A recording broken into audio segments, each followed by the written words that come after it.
So I had a session today.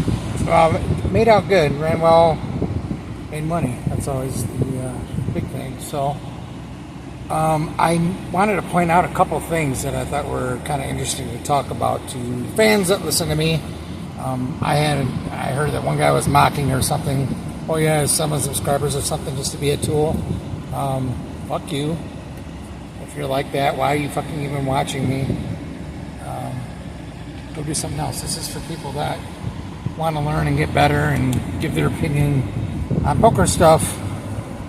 It's not meant for douchebags to try to help them get better. That's the reason. One of the reasons I stopped vlogging for a while is I found out some people I really didn't like were watching my vlog and bitching and stuff. It's like I'm teaching some people stuff and they're just trying to be funny little pricks. And it's like, why am I helping douchebags in my own hometown, helping them to get better? I do this stupid. Why am I even doing that? I'm not even making money on this YouTube thing. So the idea is to maybe eventually make a few bucks, but it's like, so I'm not even doing it. But then I have people that come up to me as well and say, dude, I love your vlog. Dude, I love this. This is awesome. Oh, thanks. I like it when you do this. Like out of the blue. Some people that are local. So, and people that are not local. So that kind of tells me that, oh, cool. You know, maybe I'll keep doing this if you enjoy it and learn stuff, etc. Anyway, to get down to the hands, there was one interesting hand where it was a guy raising mid position. I had called in the big blind with 9-8 of clubs. The flop comes 7-10 jack with 2 spades. So I flopped a straight. He bet. I check raised him, or I think I was in position. No, I was out of position. I check raised him, and he called. The turn was an offsuit ace, and he checked, and I checked back just, I don't know, just to be a little deceptive. Plus, with Jack 10 out there, I was Jack 10-7, I had 9-8. Yeah, that's what I said, I think. And the turn was an ace, and of course that brought in the obvious king-queen. So, he could have king-queen. I probably should still bet my bottom straight there. But for some reason I checked back. The river was like an offsuit spade.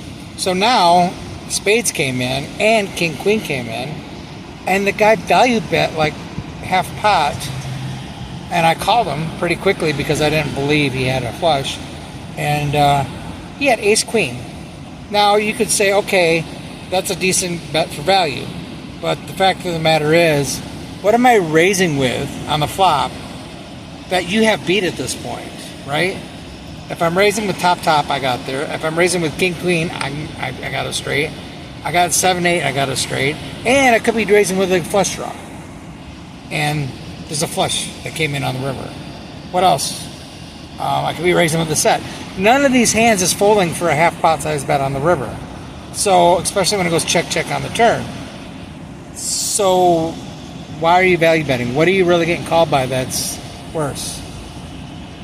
I don't think ace 10 is calling there. You know, trying to figure out hands. Majority of hands that I raise, you have to go through and do some hand reading. Remember, I raised the flop.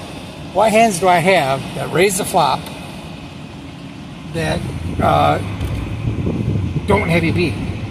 I have sets, straight draws, and flush draws, all of which are there by the river. They all came in, and the sets are there. So it's, you know, I'm all for betting thin for value, but that was way too thin, and I thought that was a bad bet by him. I think he just saw his young cocky kid. He's just like, oh man, I got top pair. Yes, I'm gonna bet. But honestly, just top pair is not good when you consider the action of raising the flop. Everything I raise the flop with has got you beat by the river. So if the spades don't come in, then maybe I can argue with a value bet, but not with that hand.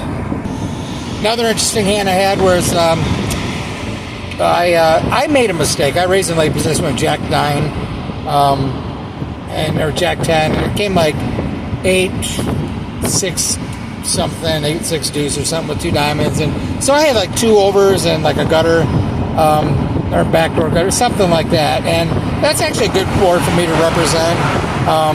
I should really bet at that, and I didn't bet at that, and that's where I screwed up because I got checked through, and the turn was a king, and the guy who was just a flat caller, I think, out of the blinds.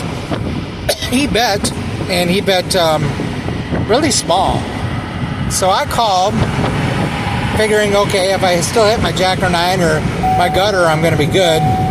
And yeah, he's really small. And then the river was like $100 in there, and he bet 25. Again, small. And I was just like, this guy before has bet small, and it's been weak, you know, and so you can attack that. So I thought, he's got something weak. He cannot call a big raise. So I raised big. I made it 100, and he snap called. He had ace king. So I should have bet the flop and then decide what to do from there. I don't like how I played it, but maybe he caught on to the fact that people know weak bets are weak from him typically, because he got me on that one. That really small bet got me to bluff at him, and he was good. You know, he top. I don't expect he has ace king there. Betting 25 into, like, it was like 125. It was really small bet. So, and then one hand I'm really kind of mad about, and I'm going to run it through the solver. Guy in mid position raised, and another guy called. I had ace jack of hearts, so I 3-bet, and both of them called me. Okay, the flop comes 10-8 deuce with one heart, deuce of hearts, gets checked to me, and I think with the backdoor straight draws and the overs and the backdoor flush draw, I really need to bet this flop, and I didn't, because I just really should have. So I bet. No, I mean, I didn't bet. I got checked through. The turn was like a 6 of hearts. It didn't really bring in much, except for the fact now I have a backdoor flush draw, nut flush draw. So the guy leads like a third pot on the turn, and the other guy folds, and I end up calling. Again, I could think about raising here. The river was a brick. He bet again. I folded, and he had pocket threes, so he thought he was bluffing, I guess. He really had not much. I don't really like that bet either, because honestly, with that board, the way it played out, if I have any pair there, I'm probably calling. I thought about it with ace high, but really any pair beats me. So it's crazy that I don't know. Anyway, the bottom line is I should have bet the flop with a lot of backdoor stuff going on. I can easily have an overpair. A lot of times when you have hands like ace king, ace queen, and stuff like that in a low board, one or two handed, maybe three handed, just rep the aces, rep the big hand that you don't have, that you could have here, because you're the 3-better. And if I had bet the flop, he might have called with a small pair, but when the turn brings in the backdoor heart draw, you better believe I'm betting again when I pick up that much equity, and then he's just folding, and I take it down. So I'm not happy at all with how I played that. I really felt like with the backdoor, I should have bet, and if I pick up backdoor, I bet again. Not happy. I'm going to run that through the solver, but I believe that the solver would say bet. And I wish I had bet. I screwed up that hand. That's it. All I can think of. There's probably some other hands I'm forgetting of there. Those are the two that pop in my head. I'm going to Vegas coming up here next week, so getting some winning cash game sessions in would be very good. Helpful for expenses and buying into tournaments, buy cash down there. So that's it. We'll talk to y'all later.